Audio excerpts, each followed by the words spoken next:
첫 번째 소식은 이재명 더불어민주당 대표가 흉기 습격당한 지 8일 만인 오늘 오전에 퇴원했습니다.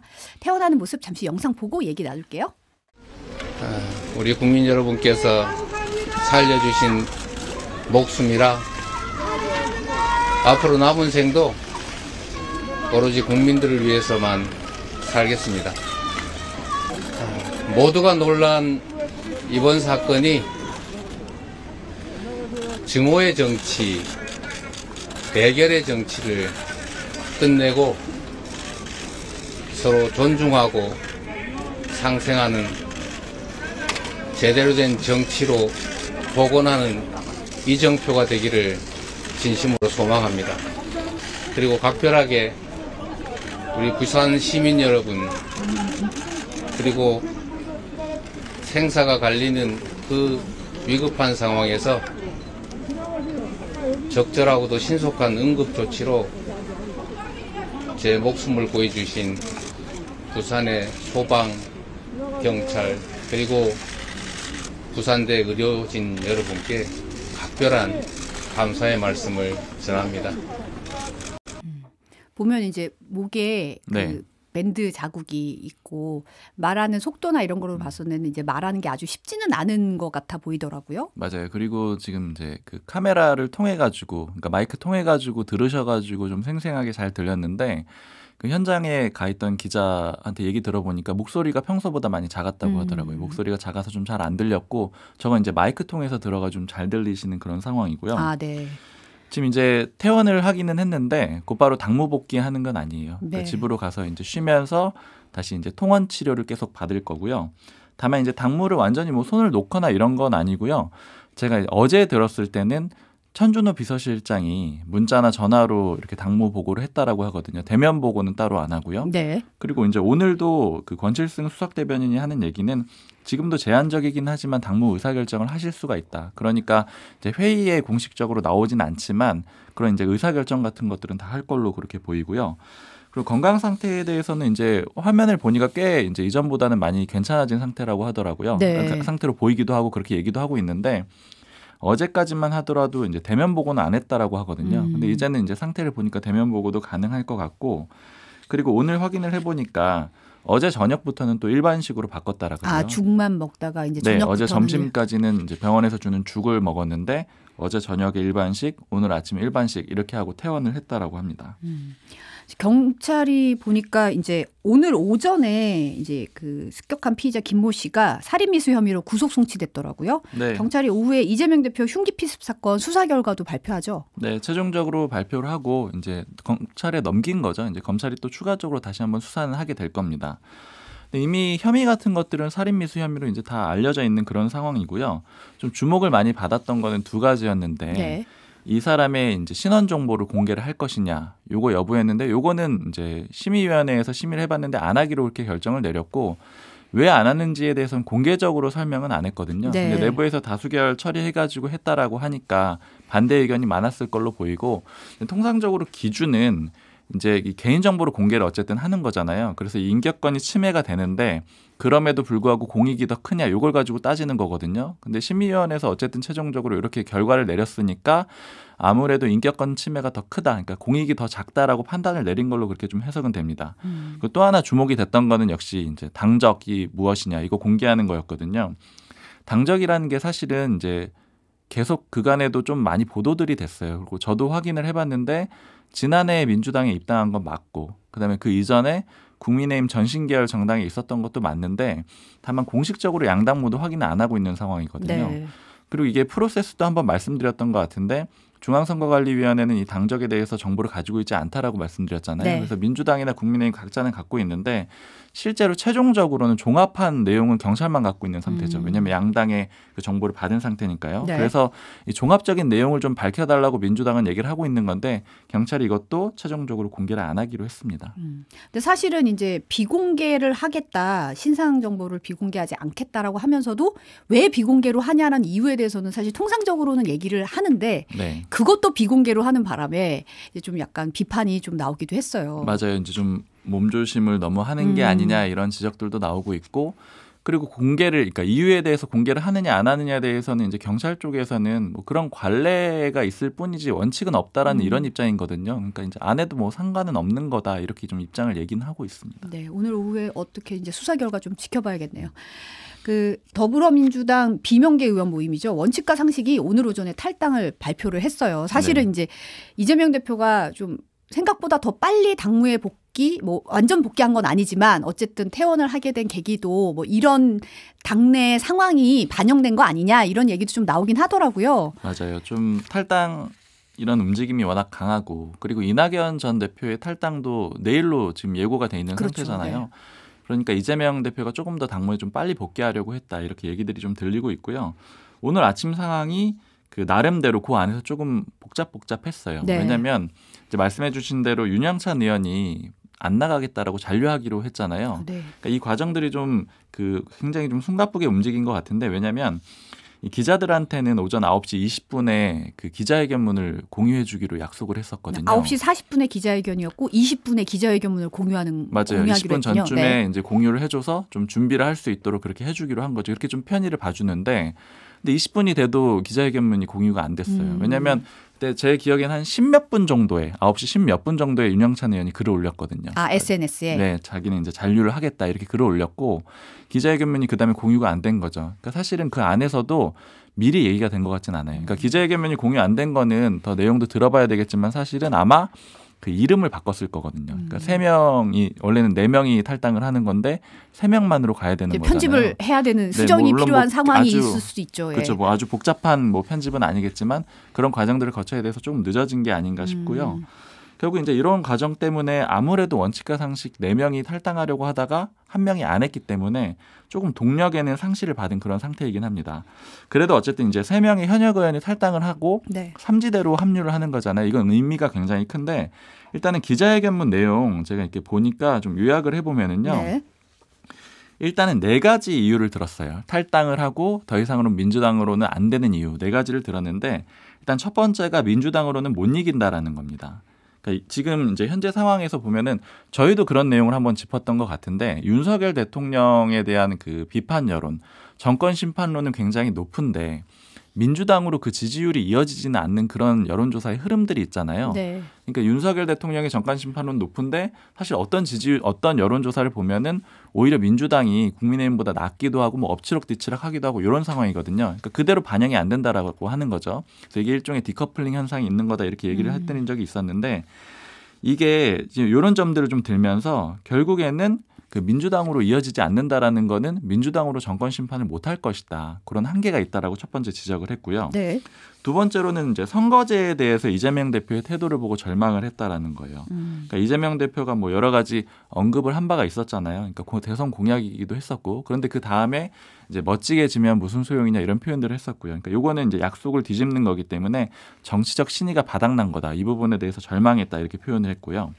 그리고 세 번째로는 기득권 양당제는 이미 그 국민들이 불신하고 있다. 그래서 다당제로 가야 하는데 그러기 위해서 또 3당이 필요하다. 이런 얘기를 했고 또 네 번째로는 뭐 비슷한 얘기일 수 있는데 양당 체제의 승자 독식 구조에서 벗어나야 된다. 이런 얘기도 했습니다. 그래서 어떻게 하겠다는 거냐. 이제 네. 제안은 개혁 대연합 혹은 미래 대연합으로 가겠다라고 했습니다. 개혁 대연합, 미래 대연합. 네. 이게 이제 좀 구체적으로 설명을 드리면 원칙과 상식이 일종의 플랫폼이 되겠다라는 거예요. 플랫폼이 돼가지고 지금 나와 있는 제3지대 세력들이 굉장히 많잖아요. 네. 뭐 이준석 전 대표 포함한 이제 신당 지금 준비하고 있고 이낙연 전 대표 아직 탈당 안 했지만 신당 역시 준비하고 있는 상황이고 네. 뭐 금태섭 대표, 그다음에 양양재 대표 지금 각각 다 나와 있는 상황이잖아요. 이제 이런 세력들이 올라설 수 있는 그런 플랫폼을 만들겠다라고 그렇게 좀 얘기들을 하고 있습니다. 이제 구체적으로 신당 창당 내지는 이 플랫폼 작업을 어떻게 할지 이런 거는 이제 내일이나 모레쯤에 다시 한번 또 기자회견을 해가지고 공개를 하겠다라 그래요. 그래서 오늘은 이제 탈당 쪽에 좀 포커스가 맞춰져 있는 상황이에요. 윤영찬 의원은 이제 SNS에 뭐라고 얘기를 하면서 이제 잔류를 선언했나요? 이 남아가지고 민주당을 고치는 게 다듬는 게 훨씬 더 자신의 역할이라고 한다라는 그런 취지로 했고요. 특히 뭐 김대중 정신 같은 거 많이 얘기했고요. 또 네. 민주당에 오랜 기간 있었기 때문에 여기에 남아서 하는 일이 더 의미가 있다라고 판단을 했다라고 합니다. 근데 막판까지 굉장히 고민을 많이 했던 것 같아요. 왜냐하면 아침에 이현우 의원이 라디오 출연했을 때도 4명이 같이 탈당한다라 그랬거든요. 그리고 기자회견 했을 때도 김종민 의원이 하는 얘기를 보면은 오늘 오전에야 이제 그 얘기를 들었다라고 하니까 막판까지 좀 끝까지 고민을 했던 걸로 좀 보이는 상황이에요. 그리고 아마 윤영찬 의원 좀 고민이 더 많았을 것 같은 게 원칙과 상식으로 가느냐 아니면은 이낙연 신당으로 가느냐 이런 얘기들도 사실 많았거든요. 그렇죠. 이게 왜 그러냐면 윤영찬 의원이 이낙연 전 대표의 측근이에요. 그러니까 이제 그 행보를 가지고도 고민이 많았을 텐데 최종적으로 잔류하기로 했기 때문에 이제 지역구에도 좀 관심이 많이 쏠리는 상황이죠. 여기에 왜냐면은 소위 이제 친명계라고 하는 현근택 변호사도 도전장을 내놓은 그런 상태이기도 합니다. 근데 지금 정의당에서도 이제 지금 보니까 원래 이제 선거연합정당 추진 중이라고 네. 저희 김준우 비대위원장도 나와서 얘기를 했었는데 내부에서 좀 비판의 목소리가 나왔다고요. 보니까 쉽게 말해서 선거연합정당은 좀 아니다. 뭐 이런 목소리가 나왔다고 하더라고요. 맞아요. 그러니까 전에 지금 금태섭 신당에 류호정 의원이 가 있잖아요. 그렇죠. 그 류호정 의원이 여전히 정의당 소속이긴 하지만 그쪽에 이제 신당 창당 작업에 다 참여를 해놓은 그런 상태고요. 어제 출판 기념회에도 왔더라고요. 예. 맞습니다. 거기에 이제 갔었던 류호정 의원 포함해가지고 갔었던 세력들이 세 번째 선택이죠. 네. 세 번째 권력이죠. 죄송합니다. 세 번째 권력인데 네. 여기랑 의견이 좀 비슷해요. 이런 의견이 비슷한 사람들이 추가적으로 나온 건데 박원석 전 의원 포함해가지고 22명의 전현직 당직자가 어제 입장문을 냈는데 말씀해 주신 대로 선거연합정당 방침을 폐기하라는 거고요.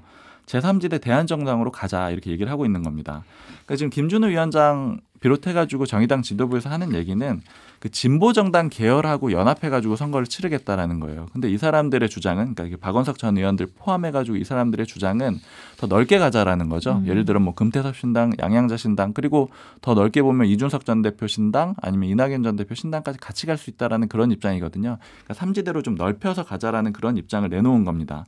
그리고 이제 이거를 역시 당에 촉구를 했고 수용이 안 되면 탈당하겠다는 입장이에요. 네. 박원석 전 의원 제가 어제 통화를 해봤는데 이게 최후 통첩이라고 합니다. 그러니까 원칙과 상식하고 좀 비슷하죠. 예, 당내에 최후 통첩을 해놓은 상태고 당이 받아들이지 않으면 탈당을 할 거라 그래요.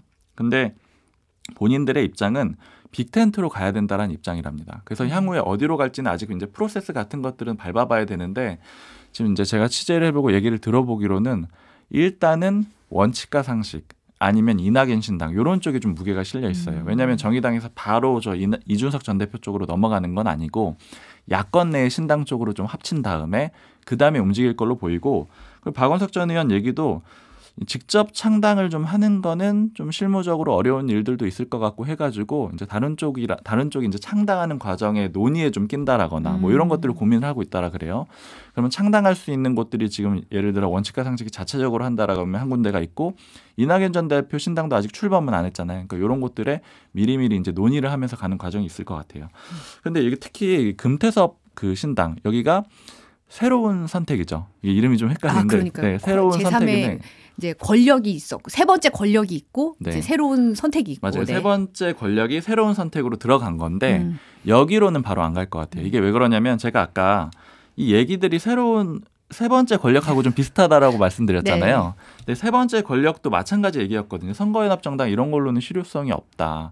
제3지대로 가야 된다. 열어놔야 된다. 이렇게 얘기를 했던 건데 의견은 결국 똑같은 거거든요. 근데 시간 차이를 두고 여기는 먼저 나가가지고 금태섭 신당에 합류를 했고 여기는 좀 남아있다가 좀 뒤에 하는 거잖아요. 그러니까 얘기를 들어보니까 내부에서 이 세력 간에 좀 이견차가 있다 그래요. 그러니까 관계가 좀 좋지 않다라는 거죠. 그래서 금태섭 신당으로는 안 갈 거고 그래서 이제 아까 말씀드린 이낙연 전 대표 신당이나 아니면 이제 원칙과 상식 쪽 이런 쪽이 유력한 상황입니다.